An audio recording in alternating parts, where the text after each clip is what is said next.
That's visible, right? Yes, yes. Only slideshow mode, otherwise Yeah. on. Thank you. Okay, so good afternoon, everybody.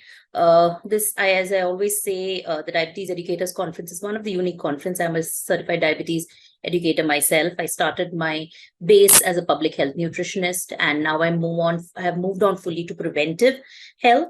And I think in this session, we've been hearing on type 1 diabetes and insulin pumps and everything. But now we change a bit of tracks and move a little bit on preventive and management of diabetes digitally. And I think post COVID, everyone associates with this much better than they did pre COVID. I think I've seen it happen live specifically because we've been working on this field even pre COVID, and now post COVID, we can see the change that's happening, whether it's from a participant or a patient point of view, or even from a physician point of view. Hello, everyone, and I hope you're having a great conference. And my topic today is on digital diabetes. I'm representing Dr. Mohan's Diabetes Specialty Center, and I work in the research arm, which is Madras Diabetes Research Foundation. We are one of the largest tertiary care diabetes hospitals in the world, actually, because we have one of the most digitized health records, more than over 8 lakh patients data there. And I think one of our specialities mainly has been that we leverage patient data very well for research, as well as we collect epidemiological or field data and then feed it back to the hospital so that research is happening, because Dr. Mohan is one of the pioneers in research and as well as a very astute physician. So we use it both ways. And I think that's been our strength. And we've learned started as a nutritionist, as an educator, and now full-time scientist. We have learned a lot using how you can use patient care for research, at the same time use research for the benefit of the patient. So no disclosure. And basically, this is just an old slide. There's nothing to do with the Chandrayaan or the yesterday's launch. But we've been saying, we all know, we talk a lot about the ill effects of the mobile phone and the digital world and things like that. So what we try to do is harness this power of your phone for something which is beneficial for your patient, for yourself, for everyone. So why is this a big topic? Because you have 8 billion people, and you have almost 6.8 billion people in the world who have smartphones out of the 8 billion. Well, India is one of the largest, it's the most populous country. And out of our 1.4 billion people, we have 600 million smartphone users.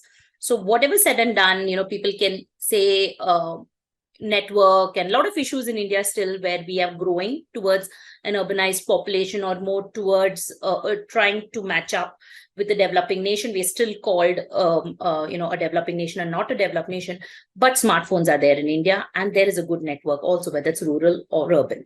So what we thought as healthcare professionals, we should use this mHealth technology to the advantage of delivering good healthcare for people. And how can you harness this whole power using mobile phones, networks, and how you can make mHealth a very powerful media for providing this individual level support virtually, which a lot of apps are doing, as well as overall for a population also, which goes a little beyond the usual traditional care. No way we are, anyways, I always put this as caveat right at the beginning, is we are not suggesting anywhere that it needs to be replaced face-to-face or needs to be replacing meeting a doctor in person. That's most important.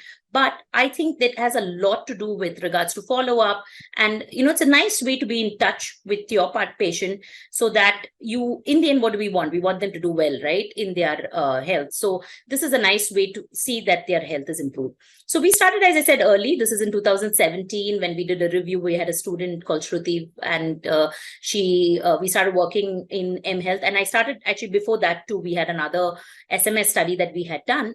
But what we did at that point of time, it was only SMS. You say digital, it was all about SMS.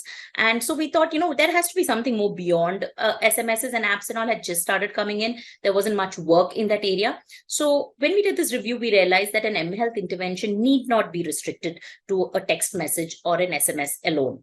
So with that, we actually, MDiab was a study funded by the DST in India, and it was done with an app developer who came up with this app to us, and we helped him develop this app. And we did a multi-centric trial because we do research. So we did a randomized controlled trial across 3 centers, Delhi, where we partnered with AIMS, and then we had in Bangalore the person who developed the app. In his area, we developed a field team here, and then Chennai at Madras Diabetes Research Foundation. So the 3 sites, we looked at a primary weight loss at that point of time. We didn't look at prevention or anything. So we started with weight loss, and we had around 750 participants screened across 3 cities. And we looked at just improvement in cardiometabolic factors with weight loss as mainly a primary outcome. And then, of course, physical activity and the other lifestyle measures. What we did here was we gave them weekly access. So what we had done, as I said, we've been doing a lot of face-to-face interventions. We made them into digital lessons. So he came up with the idea saying, look, you have these things that you've done face-to-face. Can you help us make this digitally? So I helped them. We actually did scripts. This is, I always quote this as one of the most interesting projects I've worked on, because I had to, whatever we had as scripts, and this is our face-to-face intervention is called DClip, and it was basically the DPP lesson plans adapted to India. Then we further adapted that into video lessons with like a coach and with some characters, and we actually had actors performing, and then we had 12 weeks of classes which was downloaded into an app. So a person goes in, you identify with one of the characters, and then you go through a journey of diabetes prevention and weight loss through those videos. Addition to that, we had an active discussion board, you had a peer support group, you had an SMS going out, emails going out, and of course the coach calls that used to happen on a weekly basis, where you could discuss with that health coach, what were the issues, why you couldn't follow a particular diet, or what was the issue with physical activity. So with that, we had a lot of data to show that we got a reasonable weight loss. We had very good improvement in cardiometabolic risk factors. And one of the interesting things we found out here was, a lot of people think that just by calling up patients and telling them to do something, they will do it. It didn't work that way. Even the video calls, the video lessons did play a role in people achieving their weight loss goals. This was published, the next paper was published in Digital Health. And here we looked at, how BP reduced and all your cardiometabolic factors and waist circumference, everything reduced and kind of sustained for a period of time. Using that as a base, we went on to a bigger study where we got funded by NIHR UK. And this just got over last year. This paper is just coming out. But we did 3 things here. So like you do systematic reviews for any topic that you take, we thought there are so many digital applications available in the market, right? But nobody's really studied them to see how they really work and what do they do, what is different among these apps. So what we did is we first did a systematic review of the various apps that are available in the Indian market, specifically for diabetes prevention. And then we took 2 of the best apps, which we scored, and we found that, okay, these are 2 commercial applications which seem to work. And we then developed 2 apps, and we evaluated these apps for, again, weight loss and then secondary parameters. So this is a systematic review which has been published. And this is one of the first reviews who actually did a review of all the apps available in the market. And there is no way that we are getting, we are advocating Google Fit or Healthify Me. We're not paid for it, but we did a proper study on this. And we found out that from all the among apps, you can read up the paper on what the apps we read. There are all the apps that you would know of for diabetes prevention, not management, which were there. Because initially, I remember when we started this study and I Googled just diabetes, there were like some 5,000 apps in the market. Then we had to prune it down and say, okay, diabetes, keywords being diabetes prevention, health, lifestyle, and things like that. Then we narrowed down to around 500. Then from there, we had to see how many could be downloaded, because we did it in a very scientific manner, the evaluation. And then we came up with around 15 apps where we downloaded, and we had 2 reviewers looking into it and systematically analyzing each of these apps.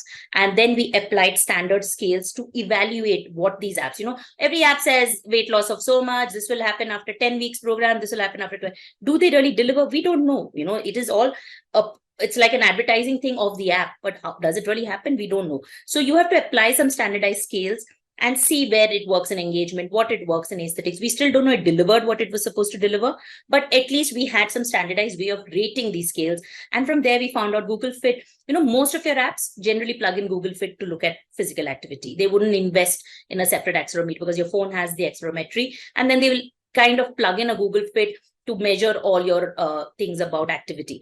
Healthify Me, their coach calls actually did well. They, to the point of, because I downloaded and I used it myself, to the point of it gets annoying after a while, the number of calls they would do, but that really helped, because they would be in touch with you constantly. And then of course, WhatsApp by this time had gained a lot of importance, and hence it was easier to be in touch with people. So with that, we also developed 2 applications. One was called Buddy, one was called SweetHack. Buddy is a chatbot it's a very clear, this driven by machine learning, where we put up things on the back end and then you ask questions and it will give you answers. And SweetHack was actually a gaming app. So games had just come into the market. It's mainly used for children. So SweetHack was actually modeled on the Candy Crush. I'm sure a lot of people, you would have played Candy Crush. And we kind of use the Candy Crush. So you basically crush all the bad things, the bad lifestyle things, and then you gain points. And then we'll give you some gyan. Basically, we'll give you a message on, well, you did so well. Now learn a little bit about protein, or learn a little bit about carbs, learn a little bit about vitamins and what they do to you. And they have to be very concise. Okay, when you work with digital thing, it cannot be run on matter. There's a very specific way of how you put that matter out to people. They have very limited attention span. So we had to work a lot around a lot of things. At the same time, the delivery of the message has to be like impactful and hard. So with that, we evaluated this, and this paper is just coming up. And as you said, so these are the 4 things we used. We had 4 intervention arm, and then we had a control group where we didn't give any app, right? So these are the home screen of the apps. Since we did it in Chennai specifically and in rural Chennai, so we developed them in Tamil also. But in the rural Chennai, we did not use the commercial apps because we couldn't get them in the local language. So just to run through, the graphs are more visible than the tables, and that's why I didn't put in numbers here, but it's very apparent. We were not trying to say this app is better than the other. We were just looking at 4 intervention apps versus the control. And if you see everything, whether it's weight, whether it's BMI, whether it's waist circumference, reduced in the intervention app versus the control group app. Whereas in control group, everything kind of increased. So we cannot just take it lightly saying, yes, people download apps, they delete, they keep changing. But if they are at 8, they've given a particular app, and you, as part of a study, when they're told to look into it, and they were actually looking at the articles, reading them, playing the game, people actually played 50, 60 levels of the game. Obviously, it's making some difference. Otherwise, you wouldn't get such great. We were not expecting such great results. But even in the rural area, everything kind of reduced in the way, in the intervention group participants versus the control group, where it actually increased. Now, coming to lifestyle changes, mainly, we looked at 2 main aims, 3 to 5 servings of fruits and vegetables. Unfortunately, nobody in India has 5 servings of fruits and vegetables. You can keep saying, that's the recommendation. But even though we are 80% vegetarian country, but it's very difficult. So we made it a 3 to 5 kind of a name. Let's start there. And then greater than 150 minutes of activity was the same one, which the recommendation, by the way, has now changed 300 minutes. But at that point in time, it was 150. So we stuck to that. And if you see everywhere, in every of the intervention group, it kind of increased. Yes, the vegetable servings was increased in the control, but physical activity actually decreased. Similarly in the rural groups also. So with all those learnings, we now are in the phase 2 of the study, where we are not made it yet, we're making a consolidated app, which is called My Sugar Journey, and which has the best features of all the 4 apps built into one. So we still use, since these are our in-house app, we're still using Buddy and SweetHack, but we have changed a few things based on the feedback we have got from our participants. Then you have a lot of engagement metrics, which we felt a bit missing then, got into this app. And you have leaderboard, you have people love competition, okay? So that's why games work so well in India. So you need to give them that impetus to do well. Then you give them batches, you give them incentives. It's not about money, even just, having a star. If anyone goes to any gym or has downloaded ever any fitness app, just getting a gold badge, it feels nice. Oh, okay, I touched 10,000 today, I touched 5,000 today. So it just makes you feel good. So those nudges, all these are very, very important when you're working in the area of digital health. So we made all these kinds of things, a lot of backend and machine learning data put in, so that people, and then we have quizzes, so that what they have read, we can kind of evaluate whether they really read it or they just like browsing through it. And based on all those learnings, I would say we are now developing that app for prevention. And that's a study that's just starting this year, where we're going to be looking at almost 3,000 people in Delhi and Chennai. And let's say we hope to present some data next year from that study, which will be a much bigger, and that's actually aimed at prevention of diabetes. From there, I'm going to speak very briefly, the last 5 minutes, on what we do for patient care, what we do in the clinic. So in the clinic, it's, as I said, we always feed in our research data back to the clinic. And since we were doing so much work in the digital arena and research, we thought, obviously there's an app needed for our patients too. And patients also started asking us, can't you give us something that we can be in touch with? So we came up with, how this digital transformation can deliver quality diabetes care, where I would say before pre-corona, even the physicians were a little resistant in implementing certain things digitally for patient, but post-corona, we didn't really have a choice. And already people were in touch with WhatsApp, they were doing video calls to me, in touch with their patients. So this was much easier delivered post-COVID. And with this, we have something called 3D at Dr. Mohan's, and I'll tell you about each of them very briefly. So first one is Dia.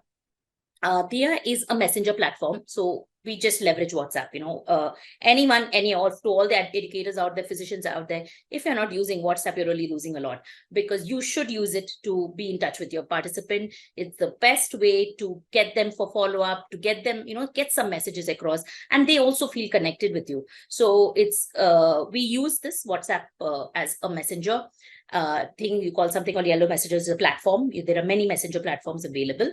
And what we do is just the technical stuff. So this is not real time. It's basically all run by machine learning. And it's just an AI based, so artificial intelligence based health assistant is what is Dia. And how Dia works is we have fed in a lot of data, and based on your questions, you will get prompted answers, which are done by AI. So you have these FAQs and you have where your so a lot of questions, we get a lot of questions, and we're running through a lot of data that we get. Some are funny, some are very, very realistic, but 70% queries are quite realistic. And we're glad we're able to answer them. It's also a cut in your manpower. Otherwise, there are same people calling you up, then they don't get through the number. Then, your person who's answering the call is not equipped to give you that answer properly. Then there are a lot of issues that flow after that. So having something like this, it gives you a nice kind of real-time data back. The participant actually thinks, or the patient thinks that, somebody's talking to them back. And in today's world, really, it's just, you just want someone to talk to you, right? So you feel like you're chatting with someone, somebody's actually speaking to you back, and somebody's answering that, rather than calling, waiting for someone to pick the call and things like that. So this works quite well. And then we have fed all this data where we have a decision tree, we have pocketed stuff into FAQs, myths, lifestyle habits, diabetes, obesity. And we have basic queries, basic questions that we have entered. We have made a database of questions and answers, which we have built in. So people ask these questions. So as I said, these are screenshots of few of the questions that come to Dia. Many times it's repetitive. So we just do a back and forth. And if person is really interested, they do continue till the end. And it sometimes ends up with an appointment and a follow-up as need be. So how do you connect with Dia? She's there on WhatsApp, she's there on our website, she's there on Facebook, and she's there on our business. Second one is Daila. Daila is basically a lot of our research fed into this. So she's a lifestyle assistant. So she's the diabetes lifestyle assistant. And this is more comprehensive. So this is a proper app. So you will find her in the Google Play Store and the Android. So you can download her, and then she has a lot of information that's fed into her. And then there's a lot of stuff that you can order your pharmacy products, you can fix an appointment, you can upload your reports. And of course, this is very specific right now to Dr. Mohan's, because you can talk to your doctor through this. And this is specific for them. Last we have is, we also did a very base. In fact, this is a study that we're right now going on, where we looking at all the parameters pre and post Daila, and the most important being HbA1c. And we just did a random pick because this was a paper we've just submitted to EASD and abstract. So we're working on it. And for 36,000 people's data, we've seen it's quite a super drop for people who have used Daila. So they could have used multiple things in Daila, but using the app has definitely helped in reducing their HbA1c just by sheer follow-up. The last one is a precision diabetes tool, and I won't speak about this much because it's very specific to physicians. It's not for others. So Dyna is a tool, and this was based on just why I'm bringing this up here, because right now it's still specific for our physicians, and it's a tool that's being used at Dr. Mohan's. But what we did is we did a kind of a clustering analysis of the data. This paper is published, you can look it up, and Dr. Ranjani is the lead author, has presented this at many conferences. What I'm trying to say from this is, if you have digitized data, you can leverage it for some really good use. And this clustering analysis happened only because we had so much of digital data available with us that we could take different parameters, cluster them, and come up with specific, kind of models that where we say insulin resistant means you give this. If it's insulin sensitive, means this is working. And a person who has a combined of both those kind of situations, you will have some other kind of medication that works for them. And this was all possible only because we had that data with us. So for diabetes patient care at Dr. Mohan's, we have the 3 Ts. And just to conclude, whether it's prevention or management, I strongly believe that the digital health tools, there are many available. You need to be a little smart about what you're using. So it has great clinical utility and it holds great promise, mainly to deliver better quality care. And we have seen that during Corona and post-Corona, definitely greater access to care. And even the Indian government has just written a chapter for DTT, where we are speaking a lot about the government initiatives. You should look this up sometime. And they have great digital tools available, okay, for patient care. And then it definitely does lower cost. There's not much data in this. We're working on this too, on how people keep saying it can be a lower cost to healthcare system, but it does. And we will come up with that data a little bit, sooner or later. And there's definitely improved outcomes. People can be cynical about it. It's definitely not replacing face-to-face, but it definitely will give you improved outcomes, because it just gives you a better follow-up to be, with the patient, and hence you will get better results. I will end there. Thank you.